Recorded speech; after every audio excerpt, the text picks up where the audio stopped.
Quais provas a gente precisa mais de que os capitalistas não estão nem aí para nossa vida e só querem destruir o meio ambiente? Olá, terráqueos! Hoje a gente vai entender como é que o agronegócio está causando uma crise hídrica muito forte aqui no Brasil. E quem vai contar isso pra gente é o camarada Ian Neves.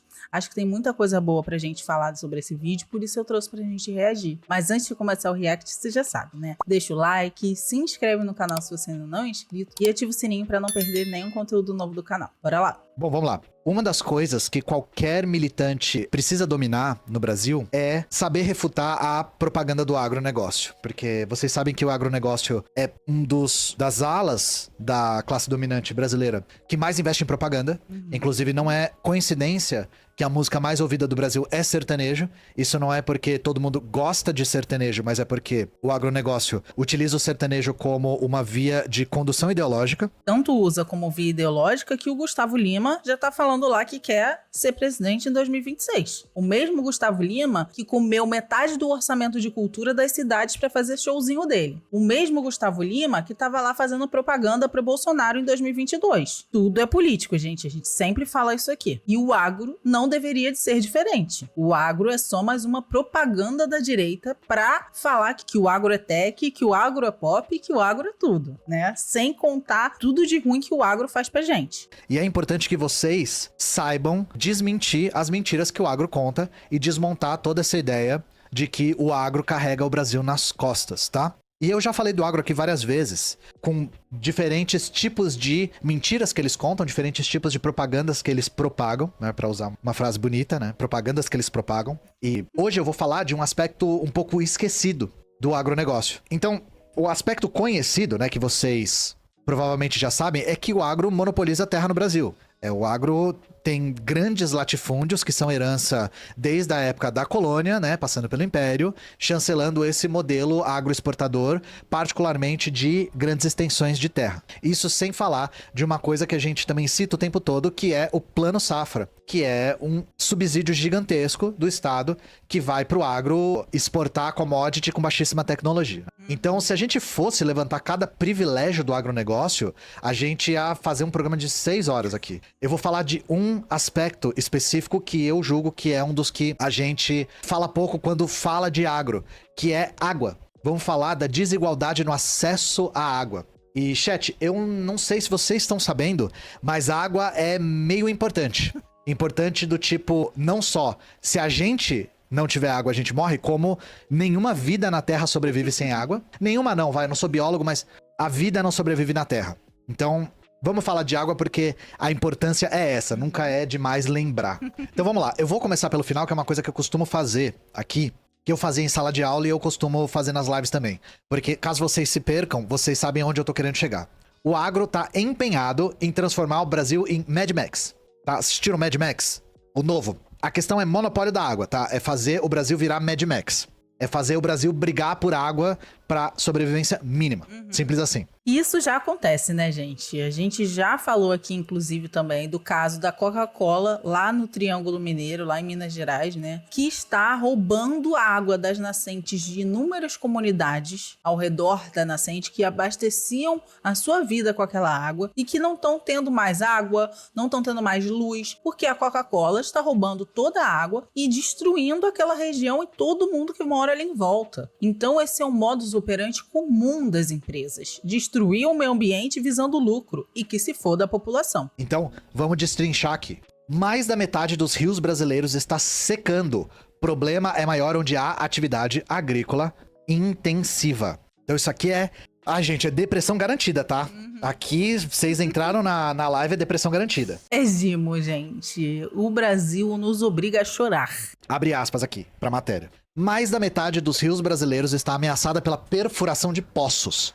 A informação é de um estudo realizado por pesquisadores da Universidade de São Paulo, USP, em parceria com colegas estadunidenses e publicado em dezembro de 2024 na revista Nature Communications. Os pesquisadores analisaram os níveis de água em 17.972 poços em todo o Brasil para mostrar que 55% deles fica abaixo da superfície dos rios próximos, fazendo com que as águas penetrem no subsolo. Assim, os rios acabam perdendo fluxo de água, abre aspas. O alerta foi que, em algumas regiões do país, a gente tem mais de 50% até mais de 60% desses rios perdendo água para o aquífero. E lá nessas áreas, a gente vai precisar de estudos mais detalhados para identificar qual o fator está realmente fazendo esse rio, que potencialmente ganhava água, agora estar perdendo. Ou se era um rio que já perdia e agora está perdendo mais. Explica José Gessislan Uchoa, aluno de doutorado da Universidade de São Paulo, campus de São Carlos, e primeiro autor do estudo. A pesquisa indica que o problema é mais grave em regiões secas e de intensa atividade agropecuária, abre aspas. Essa redução tem sido associada ao aumento da captação de água subterrânea, especialmente para a irrigação, como observado em uma das maiores fronteiras agrícolas conhecidas como Mato Piba, região, aí aqui uma explicação do Brasil de fato, região que soma Tocantins e parte dos estados da Bahia, Piauí e Maranhão, indica a pesquisa. Então, vamos lá. O que está acontecendo para resumir tudo que está sendo falado aqui? Existem águas subterrâneas que estão sendo exploradas através de poços e o uso é tão excessivo que algumas regiões estão sugando os rios próximos. O rio que passava perto dessa área está sendo absorvido para o solo e puxado para irrigação. É isso que está acontecendo. E aí qual é a questão? Quem que faz isso, gente? Quem faz isso? É o pequeno agricultor que faz isso? É o MST? São os indígenas que estão fazendo isso?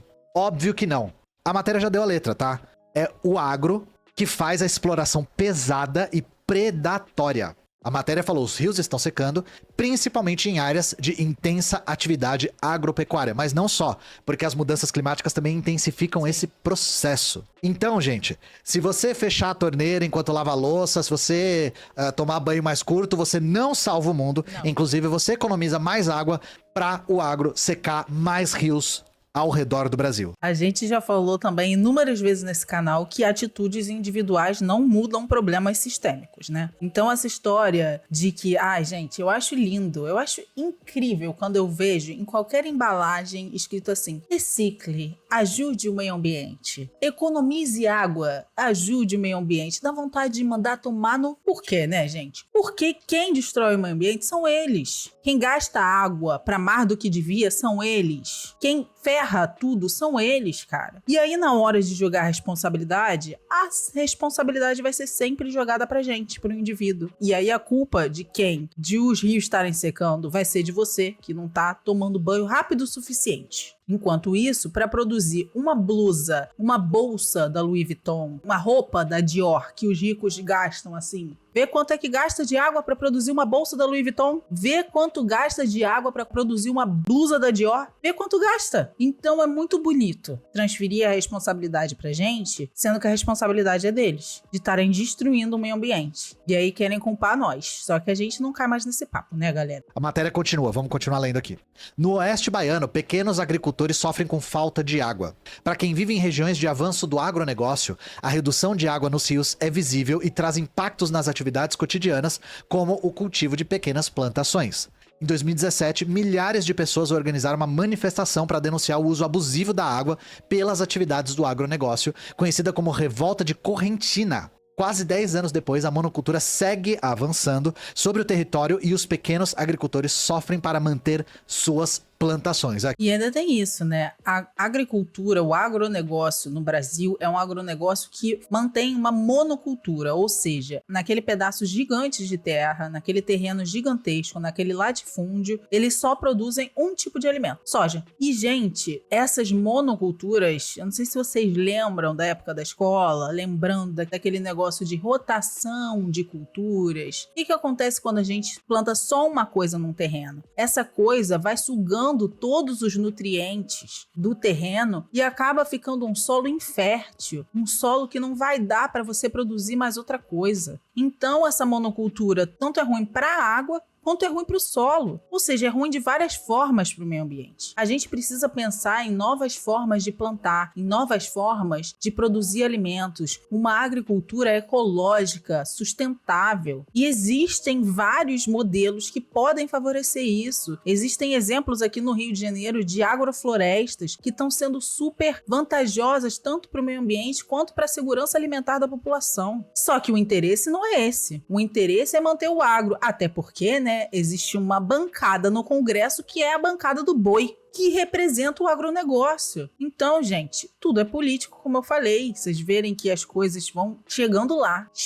na política de alguma forma. Uma citação de um morador da região, abre aspas, houve o aumento do financiamento de grandes projetos de irrigação, enquanto a agricultura familiar foi cada vez mais perdendo área. Hoje, mesmo na região, a gente já perdeu a autossuficiência, por exemplo, do arroz, conta Beltrão, que é um dos moradores da região. Isso significa que antigamente essas comunidades não precisavam comprar arroz de outros lugares. Hoje isso não é mais possível. Então veja, gente, olha só. As pessoas que tinham agricultura familiar e muitas vezes de subsistência não conseguem mais praticar certas culturas por conta da desigualdade no acesso à água. Então vocês entendem como isso aqui é uma reação em cadeia que vai arruinando o estilo de vida de comunidades em vários lugares do Brasil e vai pauperizando cada vez mais essas comunidades? E o que mais me choca é isso tudo acontecer num governo que se diz de esquerda, que se diz defensor do MST. Como é que é defensor do MST se está só favorecendo o agronegócio? Como é que é defensor da autossuficiência, da soberania alimentar da população brasileira se está dando mais dinheiro para o plano safra do que subsídio para o pequeno agricultor? A conta não fecha, gente. Vocês entendem isso? Então o agro tá secando os rios e a agricultura familiar vai sendo arruinada. E o que a gente mais tem, gente, é dado sobre isso, tá? Inclusive, eu e a Laura lançamos um especial no ICL chamado Web Comunistas e um dos episódios era sobre o acesso à água. Reagimos esse vídeo aqui, vou deixar o card. E sobre a construção do monopólio privado da água, tá? Então se vocês quiserem, assistam lá que a gente detalha isso, dando exemplo de vários outros países, inclusive, não só o Brasil. E eu vou pegar uma das matérias que a gente usou lá para mostrar para vocês como o que não falta é estatística. Os donos da água, 50 empresas podem usar a mesma quantidade que metade do Brasil. Em meio ao rápido avanço dos impactos das mudanças climáticas e do desmatamento na oferta de água, como mostra a histórica seca na região amazônica desse ano, 2023, o que encontramos surpreendeu até mesmo pesquisadores do tema. Os 50 grupos empresariais que têm direito a usar mais água de fontes federais no Brasil concentram nada menos do que 5,2 trilhões de litros por ano. É água suficiente para abastecer por um ano 93,8 milhões de pessoas. Isso representa mais de 46% da população brasileira, se considerarmos o censo de 2022. Então vejam, 50 grupos empresariais usam água que abasteceria metade da população do país. E é claro, vocês acham que desses grupos, a maioria é de qual setor, gente? Do agro, tá? Principalmente sucro alcooleiro e papel e celulose. Papel e celulose usa muita água. Então o que tá acontecendo? O governo concede uma autorização, a gente chama de outorga. Eu só tô falando o nome porque eu vou usar esse nome outras vezes, tá? As empresas precisam dessa outorga para conseguir captar água em fontes superficiais ou fontes subterrâneas. E olha só, eu vou citar de novo uma coisa aqui. Os 50 grupos empresariais que têm direito a usar mais água de fontes federais. Essa matéria da agência pública só tá considerando fontes federais. Ela não tá considerando fontes que são de outorga estadual, por exemplo. Tá. Então isso aqui é só a pontinha desse iceberg. Eles tiraram a média do volume de cada autorização. E o volume de cada autorização daria pra abastecer uma cidade tipo Balneário Camboriú por um ano. Cada uma delas poderia abastecer uma cidade de porte grande inteira por um ano. Esse é o tamanho da concessão.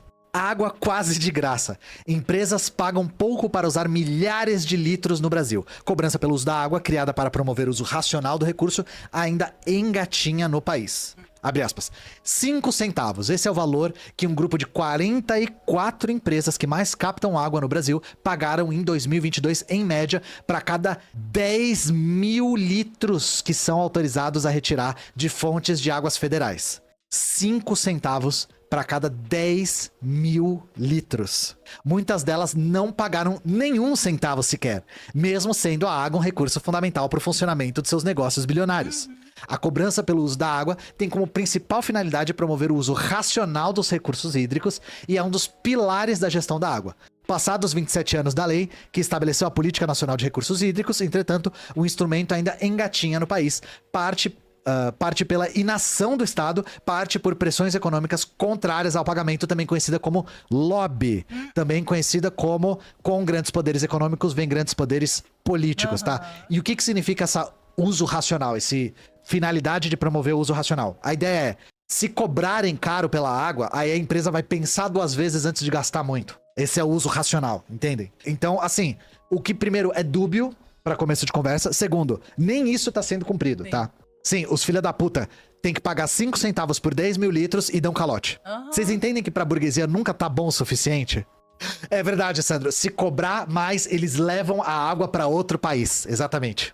Se cobrar demais na água, aí os bilionários vão tudo sair daqui, gente. Eles vão ter que usar a água de outro país, pô. Eles vão ter que usar a água da Bolívia. No meio de Minas Gerais. Não vai ter como. Então vocês estão vendo aqui o quanto o agro custa pro Brasil, tá, gente? É uma força parasitária. O agro é uma força, é um setor econômico parasita. E o objetivo do agro nunca foi alimentar as pessoas. Nunca foi. É vender. E se for mais alto vender pra fora, vender pra fora. Sim. E foda-se. Toda essa situação me lembrou a minha infância, que eu morava numa cidade do interior do sul de Minas chamada São Lourenço, que faz parte do Circuito das Águas, ou seja, lá tem muitas fontes de água mineral natural e tem parques nas cidades onde as pessoas podem visitar essas fontes e beber, né, dessas fontes de água mineral, gaseificada muitas vezes, né? E quando eu era criança, eu lembro de ter toda uma revolta na cidade, manifestação, tudo, porque estavam querendo privatizar as fontes de água do Parque das Águas de São Lourenço. E eu lembro de ficar revoltada na época, tipo, como assim estão querendo tirar nossa água da gente? E, gente, eu morei em São Lourenço de 92 até 2005, para vocês verem quanto tempo atrás aconteceu isso das águas. E até hoje, a gente tá falando da mesma coisa, cara. Até hoje, a gente tá lutando pra gente ter água. É isso que o capitalismo promove pra gente, a gente lutar pra sobreviver, lutar pra ter água, gente. Água é o mínimo que a gente precisa para viver. 70% do nosso corpo é composto de água. Então, quais provas a gente precisa mais de que os capitalistas não estão nem aí para nossa vida e só querem destruir o meio ambiente? Não precisa, né? Não precisa mais. A gente vai precisar chegar no Mad Max para acreditar nisso? Espero que não. A gente vai falar disso no segundo tópico do dia.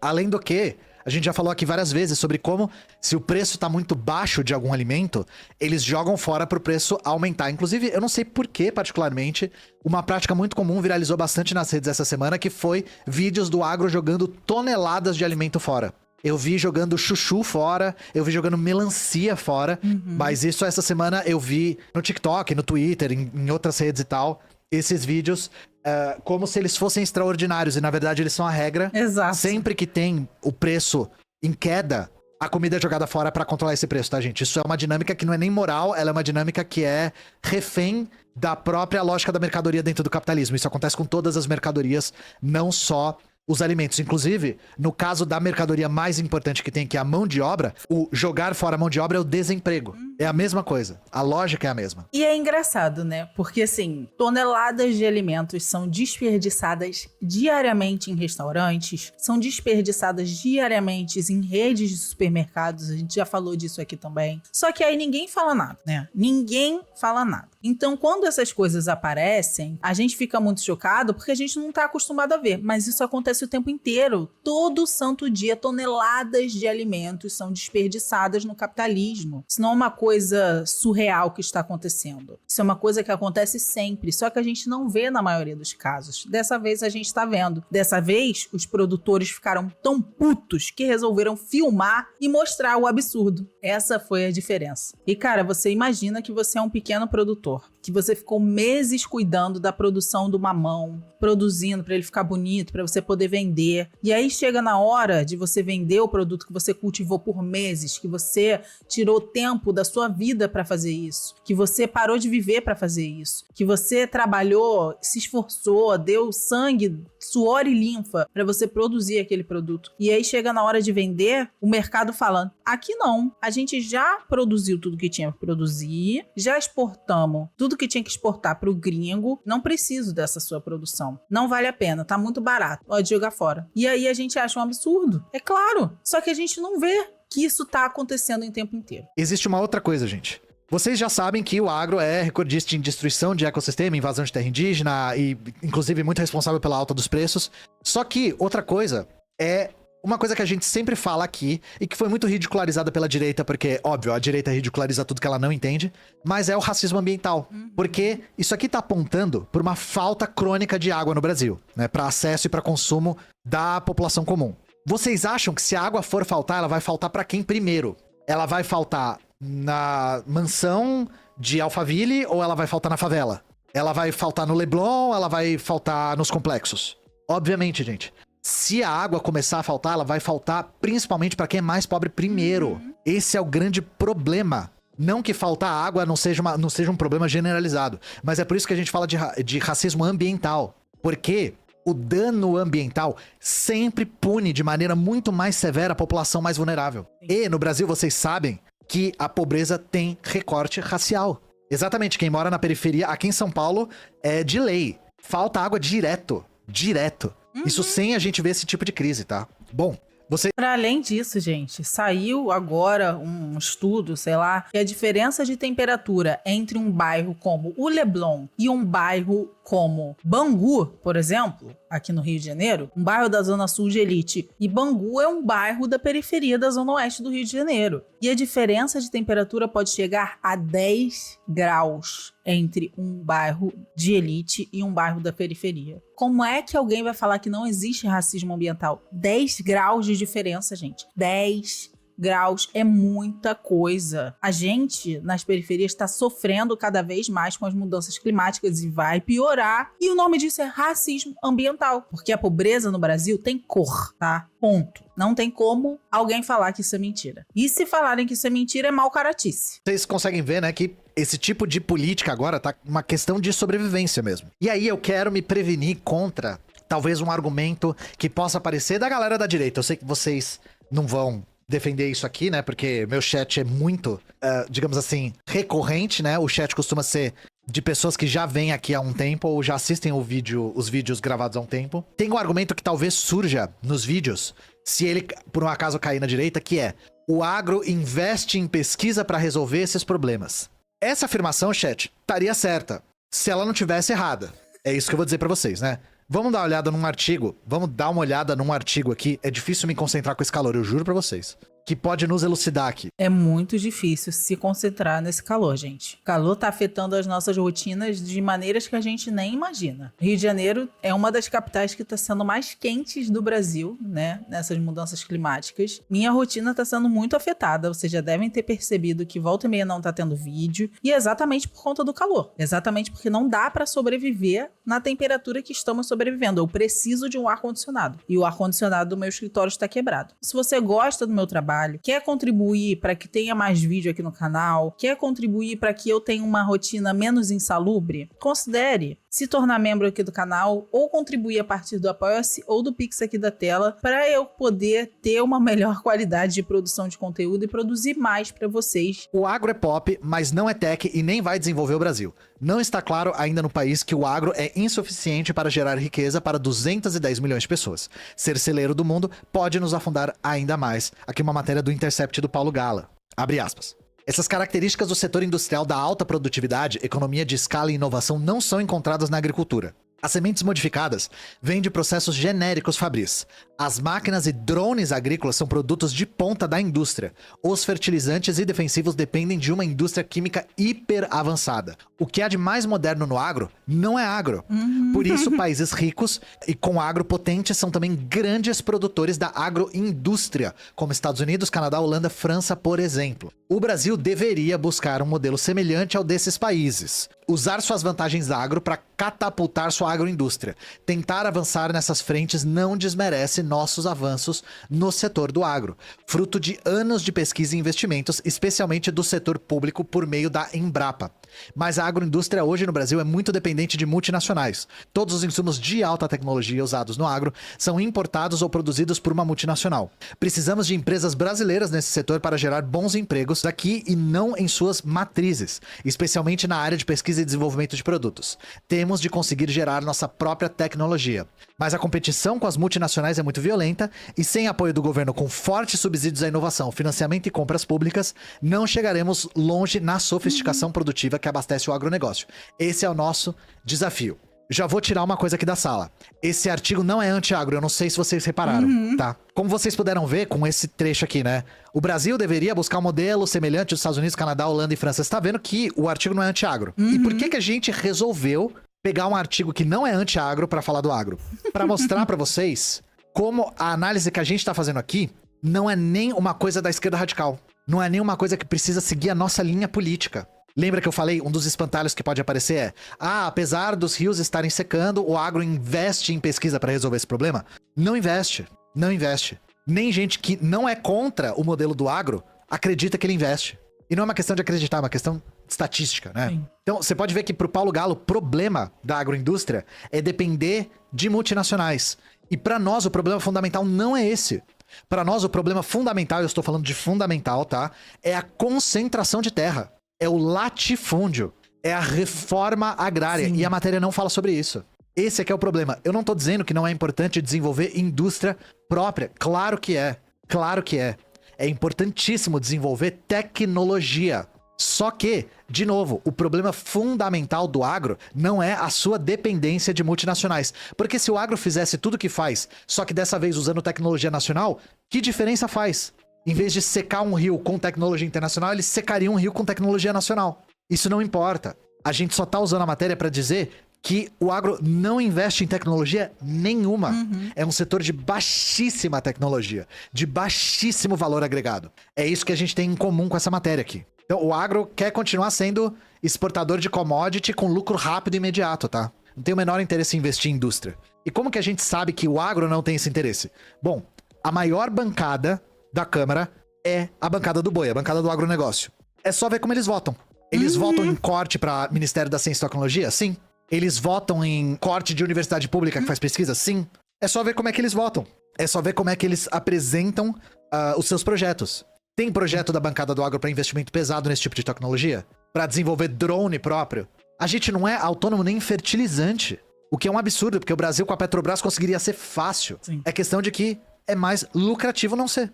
É lucro mais imediato. Então o agro vai expandindo a fronteira agrícola, usando pesticidas mais baratos, né, os mais mortais que tem, e dinheiro infinito do plano safra, porque a bancada do agro consegue aprovar tudo que ela quer.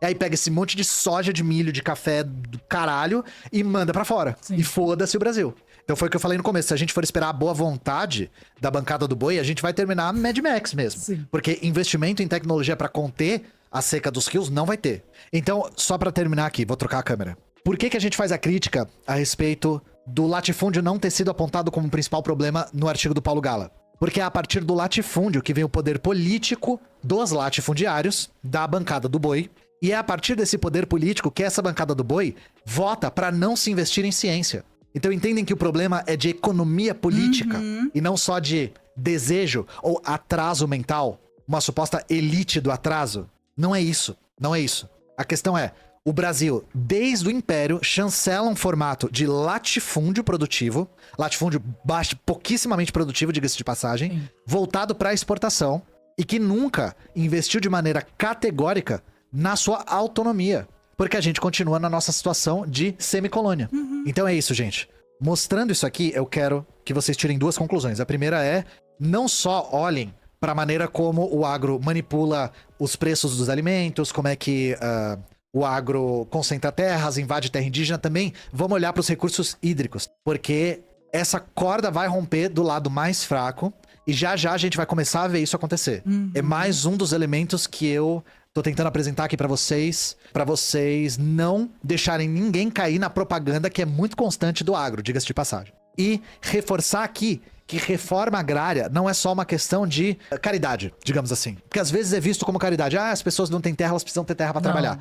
É importante que quem precise trabalhar em terra tenha terra pra trabalhar. Mas agora isso é uma questão de sobrevivência, vocês estão entendendo? É uma questão de sobrevivência da espécie, é uma questão de sobrevivência dos ecossistemas brasileiros. Exato. Como fazemos pra mudar isso? Excelente pergunta. Organização da classe trabalhadora. Organização da classe trabalhadora. Tudo que é... Ó, eu tava com isso aqui na minha mesa. Todas essas revoluções, cubana, nicaragüense, sul-africana, salvadorenha, aqui é um compêndio de revoluções africanas, guatemalteca, coreana, alemã, essa aqui é uma exceção, né? Essa aqui é uma revolução que, digamos assim, não foi tão bem sucedida, mas foi popular também. Chinesa, tudo isso com altíssima organização da classe trabalhadora. A alemã, ela foi mais um desenlace da Primeira Guerra Mundial e tal. Inclusive, a falta de organização dos comunistas fez com que a social-democracia conseguisse construir a República de Weimar e deu no que deu, né? Não vou entrar nesse mérito agora. Onde acha esses livros? Internet, vocês acham fácil. Eu acho que eu comprei tudo na estante virtual, gente. Eu falei, eu só não tenho o da União Soviética porque eu acho ele ruim. O resto vale a pena ler. Eu só discordo de algumas leituras da Revolução Chinesa. Mas é pessoal isso. O nome da coleção? Revoluções do século XX.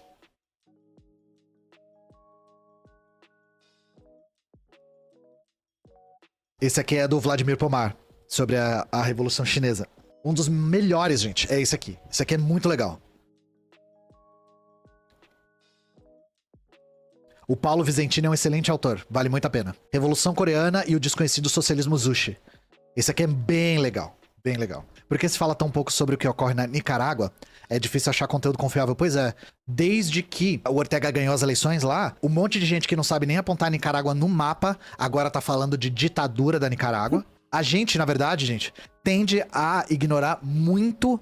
Vamos ser sinceros, a América Latina como um todo, sobretudo a América Central. Então aqui tem os livros Guatemala, Nicarágua e El Salvador. Tenho certeza que muita... E não é uma crítica, tá? Tenho certeza que muita gente aí não sabe distinguir esses países na América Central. Mas é porque a gente volta as costas pra isso mesmo. Eu falo da Nicarágua no meu vídeo sobre o Ronald Reagan. Muito legal o Ian falar desses livros agora no final, porque eu queria falar uma coisa que a gente poderia aproveitar muito da Revolução Chinesa e dos ensinamentos de Mao, porque a China fez uma reforma agrária muito forte. A China também tinha uma classe camponesa muito grande, assim como o Brasil tem. Então a gente poderia se espelhar em muitas coisas que a Revolução Chinesa fez, no campo principalmente, para a gente fazer essas mudanças. Uma reforma agrária é imprescindível, gente, para que a gente mude essa realidade e para que a gente produza alimentos de uma forma mais sustentável, para que a gente não afete o clima dessa forma, para que a gente daqui a alguns anos não fique sem água, para que a gente não morra de calor.